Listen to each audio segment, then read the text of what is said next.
সৈতে ষ্টুডিঅ'ৰ মজিয়াত মই নৱ গগৈ আৰু আপোনালোকে চাই আছে DY 365 ডিজিটেল। গোৱালপাৰাত উচ্ছেদিত লোকৰ ৰাইজৰ ৰুখত পৰিছিল সাংসদ ৰকিবুল হুছেইন। ৰকিবুল হুছেইনে ৰাইজৰ ৰুখত পৰাৰ পিছতে এতিয়া প্ৰতিক্ৰিয়া আগবঢ়াইছে। গোৱালপাৰাত মোক পৰিকল্পিতভাৱে আক্ৰমণ কৰা হৈছিল আৰু এনেদৰে এক ডাঙৰ মন্তব্য কৰিছে সাংসদ ৰকিবুল হুছেইনে। মুখ্যমন্ত্ৰী ডক্টৰ হিমন্ত বিশ্ব শৰ্মা আৰু বিজেপি চৰকাৰকো কঠোৰ ভাষাৰে সমালোচনা কৰিছে। লগতে পৰিকল্পিতভাৱে তেখেতক গোৱালপাৰাত আক্ৰমণ কৰা হৈছিল বুলি বিস্ফোৰক অভিযোগ উত্থাপন কৰিছে সাংসদগৰাকীয়ে। এটা ডাঙৰ খবৰ আমি এইমতে লৈ অহাৰ চেষ্টা কৰিছোঁ যে গোৱালপাৰাত মোক পৰিকল্পিতভাৱে আক্ৰমণ কৰা হৈছিল। এই অভিযোগ উত্থাপন কৰিছে এতিয়া সাংসদ ৰকিবুল হুছেইনে। সংবিধানৰ মৌলিক অধিকাৰৰ মতে তালৈ যোৱাত মোক বাধা দিব নোৱাৰে, কোনেও মোক বাধা দিব নোৱাৰে বুলি উল্লেখ কৰিছে মুখ্যমন্ত্ৰীয়ে। অন্ধকাৰ পৰিৱেশৰ সৃষ্টি কৰি ৰাজনৈতিক মুনাফা আদায়ৰ চেষ্টা কৰিছে। আৰু সংবাদমেল যোগে মুখ্যমন্ত্ৰীৰ বিৰুদ্ধে এলানি অভিযোগ এনেদৰে সাংসদ ৰকিবুল হুছেইনৰ। কংগ্ৰেছ সাংসদগৰাকীয়ে কেইবাটাও ডাঙৰ মন্তব্য কৰিছে। গোৱালপাৰাৰ বৰপাহাৰত উচ্ছেদিত লোকৰ ৰুখত পৰিছিল কংগ্ৰেছ সাংসদ ৰকিবুল হুছেইন। আৰু আলফাৰ লগত যুঁজিছিলোঁ, ছালফাৰ লগত কিয় যুঁজিব নোৱাৰিম বুলিও এতিয়া উল্লেখ কৰিছে মুখ্যমন্ত্ৰী। চৰকাৰক তীব্ৰ সমালোচনা কংগ্ৰেছ সাংসদ ৰকিবুল হুছেইনৰ।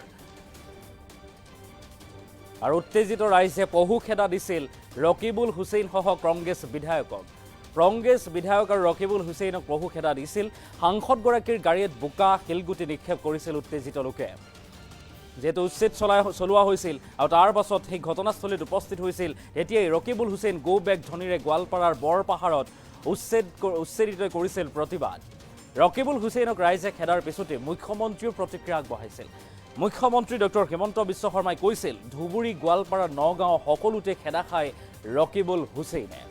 এনে এক প্ৰতিক্ৰিয়া আগবঢ়াইছিল ৰাজ্যৰ মুখ্যমন্ত্ৰী ডক্টৰ হিমন্ত বিশ্ব শৰ্মাই। গোৱালপাৰাত পহু খেদা দিয়া আটাইবোৰ মানুহেই মুছলমান সম্প্ৰদায়ৰ। যিসকল মানুহে পহু খেদা দিছিল সকলো মানুহেই মুছলমান সম্প্ৰদায়ৰ। আৰু এই মানুহখিনিয়ে এবছৰৰ পূৰ্বে 10 লাখ ভোটৰ ব্যৱধানত জয়ী কৰাইছিল ৰকিবুল হুছেইনক। আৰু গোৱালপাৰাত এইবাৰ মোক পৰিকল্পিতভাৱে আক্ৰমণ কৰা হৈছিল বুলি এনেদৰে ডাঙৰ মন্তব্য কৰিছে ৰকিবুল হুছেইনে। মুখ্যমন্ত্ৰীৰ মন্তব্যৰ পিছতেই এই প্ৰতিক্ৰিয়া ৰকিবুল হুছেইনৰ। সংবিধানৰ মৌলিক অধিকাৰৰ মতে তালৈ যোৱাত মোক বাধা দিব নোৱাৰে বুলি উল্লেখ কৰিছে। লগতে কৈছে মুখ্যমন্ত্ৰীয়ে অন্ধকাৰ পৰিৱেশ সৃষ্টি কৰি ৰাজনৈতিক মুনাফা আদায়ৰ চেষ্টা কৰিছে। মন্তব্য আছে সংবাদমেল যোগে সাংসদ ৰকিবুল হুছেইনে চৰকাৰক কেনেদৰে ক্ষুদ্ৰাৰ সমালোচনা কৰিছে। লগতে ৰকিবুল হুছেইনৰ সংবাদমেলৰ অন্তত ৰাজ্যৰ মুখ্যমন্ত্ৰী ডক্টৰ হিমন্ত বিশ্ব শৰ্মাই গোৱালপাৰালৈ ৰকিবুল হুছেইন যোৱাক লৈ কি প্ৰতিক্ৰিয়া আগবঢ়াইছিল, একাধিক্ৰমে আমি সেই মন্তব্য আগবঢ়োৱাৰ চেষ্টা কৰিম। দুৰ্গত লোকসকলক কিছু পৰিমাণে অকণমান সকাহ দিবৰ কাৰণে সাহাৰ্য দিবলৈ আহিছিলোঁ আৰু সেই সময়ত আপোনালোকক আমি সম্বোধন কৰিছিলোঁ। আমি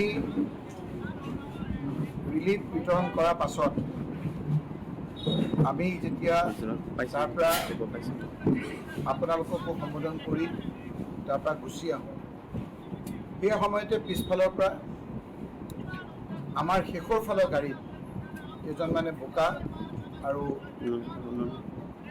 আপোনাৰ গাড়ীত আক্ৰমণ কৰা আমি পিছত কথাবিলাক জানিছোঁ। এই কথাটো এটা পৰিকল্পিত, সেইটো আমি জানিও আগৰ পৰাই। কিন্তু সকলোতকৈ ডাঙৰ কথা হৈছে যে এডমিনিষ্ট্ৰেশ্যনে এই দুৰ্গত লোকসকলক ওচৰত আমাক যাবলৈ বাধা দিছে। তেওঁলোকে এভিকশ্যন কৰিছে, ঘৰ ভাঙিছে, কিন্তু আমি সাধাৰণ সেই মানুহখিনিক অকণমান সকাহ দিবৰ কাৰণে অলপ খাদ্য বস্তু আৰু বতাহ বৰষুণ ৰ'দৰ পৰা সকাহ পাবৰ কাৰণে ত্ৰিপাল এখন যি আনিছিলোঁ সেইখিনি দিবলৈ যাবলৈও তেওঁলোকে নিদিলে। তেওঁলোকে কৈছে যে আমি তাত গাঁত খান্দি থৈছে, গতিকে আপোনালোকে তালৈ যাব নোৱাৰে।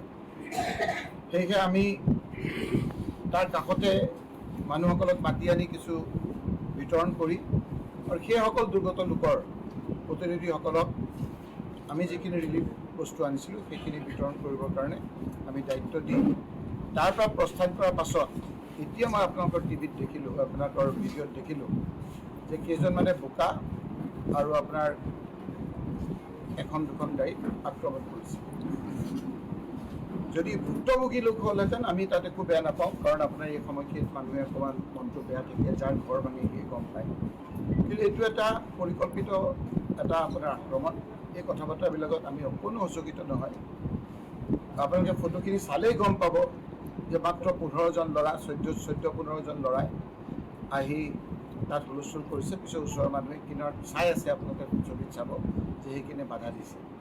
গতিকে মুখ্যমন্ত্ৰী ডাঙৰীয়াই হাফ হৈ কুটি আকৌ বেজ হৈ জাৰিব বিচাৰিছে। এই কথাখিনি আমাৰ মানুহে গম পাইছে, সকলো মানুহে গম পাইছে, অসমৰ মানুহে গম পাইছে, আৰু এতিয়া সেইকাৰণে তেওঁৰ টোপনি নাইকিয়া হৈছে। এই মানুহখিনিক তেওঁ ঘৰটো ভাঙিলে। ঘৰটো ভাঙাৰ পিছত আকৌ এই মানুহখিনিকে মাতি নি কৈছে মই ঘৰ ভাঙিব খোজা নাছিলোঁ। ইয়াৰ বিধায়কে মোৰ লগত চেলেঞ্জ কৰাৰ কাৰণে ভাঙিলে। এজন মুখ্যমন্ত্ৰী যদি সেই ভাষ্য হয়, তেতিয়াহ'লে আমি কোনখন ৰাজ্যত আছোঁ সেই কথাখিনি আপুনি চিন্তা কৰিব লাগিব। দুখীয়া মানুহসকলক পণবন্দী কৰি যিদৰে আপোনাৰ মুখ্যমন্ত্ৰী ডাঙৰীয়াই ভাষা খেলিছে, এইটো কিন্তু প্ৰত্যুত্তৰ ৰাইজেও দিব আৰু নেদেখাজনেও দিব।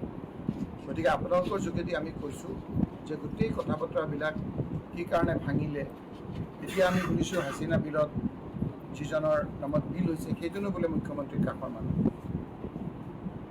এফালে আদানী আম্বানীক মাতি দিবৰ কাৰণে আপোনাৰ উচ্ছেদ কৰিছে খিলঞ্জীয়া মানুহক, আনফালে তেওঁৰ লগত থকা মানুহক লিজত কোনে লৈছে আপোনালোকে চাওক, মই ইয়াত আহি গম পালোঁ। গতিকে গোটেই কথাখিনি হ'ল যিকোনো প্ৰকাৰে তেওঁক মুখ্যমন্ত্ৰী হৈ থাকিব লাগে। ৰাইজে কথাখিনি বুজি পাইছে। যেতিয়া দেখিছে যে উজনিত আৰু তেখেতৰ কথাবিলাক নৰজিল, এতিয়া যিকোনো প্ৰকাৰে ইয়াত আহি এটা ধুৱনি কুঁৱলী পৰিৱেশৰ সৃষ্টি কৰি তেওঁ তাৰ যোগেদি ৰাজনৈতিক মুনাফা আদায় কৰিবলৈ বিচাৰিছে। আজি আপোনালোকে দেখিছে যে যুদ্ধৰ সময়ত সৰু শিশুসকলক খোৱা বস্তু খাদ্য দিবৰ কাৰণে যদি কোনোবা আহে, তেতিয়াহ'লে তাক কেতিয়াও বাধা নিদিয়ে। আজি আমি শিশুসকলক খাদ্য আনিব যাওঁতে সেইখিনি বাধা দিছে। কোনে দিছে সেইখিনি আপোনালোকে দেখিছে, কিন্তু এইখিনিত আমি কোনো বেয়া পোৱা নাই। আমি আজি জিলা কংগ্ৰেছৰ পৰা আমি কথা পাতিছোঁ যে জিলা কংগ্ৰেছে DC মেমৰেণ্ডাম দিব, তাত আমি অনশন কৰিম। মুঠতে এই মানুহখিনিক, যিখিনি মানুহ তাৰপৰা উচ্ছেদিত হৈছে, উচ্ছেদিত মানুহখিনিক পুনৰ সংস্থাপন কৰিব লাগিব। এই মানুহখিনিৰ মই কৈছোঁ যে কোনোমতে 6-7 দিন আছে, ছেপ্টেম্বৰত বোধহয় এই মুখ্যমন্ত্ৰী যাবই। তাৰপিছত এই গোটেই মানুহখিনিৰ দায়িত্ব আমি ল'ম। কিন্তু এটা কথাও ঠিক যে এতিয়া আমাৰ চৰকাৰ নাই। আমি ভাবিছিলোঁ যে এইবাৰ আমাৰ কেন্দ্ৰত চৰকাৰ হ'ব, 240টা ছিট আমি পাই গৈছিলোঁ, আৰু মাত্ৰ 30টা ছিট পালেই আমাৰ কেন্দ্ৰত চৰকাৰ হ'লহেঁতেন। যদি চৰকাৰ হ'লহেঁতেন তেতিয়াহ'লে এই মানুহখিনিৰ, দুখীয়া মানুহখিনিৰ কোনো অসুবিধা নহ'ল। গতিকে এই 26লৈকে ৰখিব লাগিব। বোধহয় 26ও নালাগিব, ছেপ্টেম্বৰতে বোধহয় মুখ্যমন্ত্ৰী ডাঙৰীয়াৰ ম্যাদ উকলিব, আৰু এই উদ্ভণ্ডালি, এই অত্যাচাৰ দুখীয়া মানুহৰ যিখিনি আপোনাৰ কৰিছে সেইখিনি আপোনাৰ মানুহে পৰিত্ৰাণ পাব। গতিকে আপোনালোকে নিশ্চয়, আৰু আজি মোৰ লগত আহিছে লোকেল বিধায়কটো আছে একে ৰুচিত। আজি ৰকিবুল হুছেইনক তাৰ পৰা যিকেইগৰাকী মানুহে তেওঁক বেয়া ব্যৱহাৰে হওক খেদিছে, প্ৰত্যেকগৰাকী মানুহ মুছলিম মানুহ আৰু বংগীয় মূলৰ মুছলিম মানুহ। আৰু সেই জেগাটোত পৰহি ময়ো যাম। মোকো কোনোবাই শ্লোগান দিব পাৰে মোৰ এগেইনষ্টত, মই নাজানো, কিন্তু পৰহি মই যাম। কাৰণ আজি আমি সিদ্ধান্ত ল'লোঁ এখন ফৰেষ্ট কৰিম। গতিকে পৰহি অশোক সিংঘাল আৰু ময়ো তাতে যাম। গতিকে কিন্তু ৰকিবুল হুছেইনক যোনে তোনে খেদে। এতিয়া ধুবুৰীটো খেদে, গোৱালপাৰাটো খেদে, নগাঁৱতো খেদে, আৰু এই সমস্যাটো তেওঁলোকে নিজৰ ভিতৰত সমাধান কৰিব লাগে। তাত বিজেপিক মাতি আনিব নালাগে। কাৰণ বংগীয় মূলৰ ৰাইজৰ মাজত বিজেপিৰ প্ৰভাৱ নাই বুলিয়ে ক'ব পাৰে। আৰু সেইকাৰণে গোৱালপাৰাত যদি বংগীয় মূলৰ মানুহো বিজেপি বুলি কয়, তেতিয়াহ'লেতো আমাৰ কি হ'ব? তেতিয়াহ'লে 126টাৰ 126টাই আমি পাই যাম দেখোন। গতিকে কোন ভিডিঅ' চালে আপোনালোকে গম পাব এইবোৰ কোন মানুহ হয়। কৈছোঁ, যদি বংগীয় মূলৰ মানুহে বিজেপিৰ ইচাৰাত চলে, তেতিয়াহ'লে এই অসমৰ ৰাজনীতিৰ এটা ভয়াৱহ পৰিৱৰ্তনৰ ইংগিত দিব। কিন্তু মোৰ হাতত ইমান ডাঙৰ ইংগিত নাই। যদি ধুবুৰী গোৱালপাৰাত 10 লাখ ভোটত জিকা MP জনক যদি কোনোবাই খেদিব পাৰে, তাৰমানে 1.5 বছৰত তেওঁৰ পজিশ্যন কিমান বেয়া হৈ গ'ল আপোনালোকে নিজে চিন্তা কৰক। 1.5 বছৰ হোৱাই নাই নেকি, এবছৰ 2-3টা দিনহে হৈছে। 10 লাখ ভোট পোৱা মানুহক নিজৰ সমষ্টিৰ পৰা কোনোবাই খেদিব নেকি? আমিতো 25 বছৰ থাকিলোঁ। না চামুগুৰিতটো খেদিলে, গোৱালপাৰাটো খেদিলে, আমাকতো জালুকবাৰীত আজিলৈকে কোনেও খেদা নাই। তেনেকৈ সমষ্টি ভাঙিয়ে গ'ল, বিদায়ে ল'লোঁ এক প্ৰকাৰ। গতিকে আমাকতো কোনেওতো আজিলৈকে নেখেদা নাই।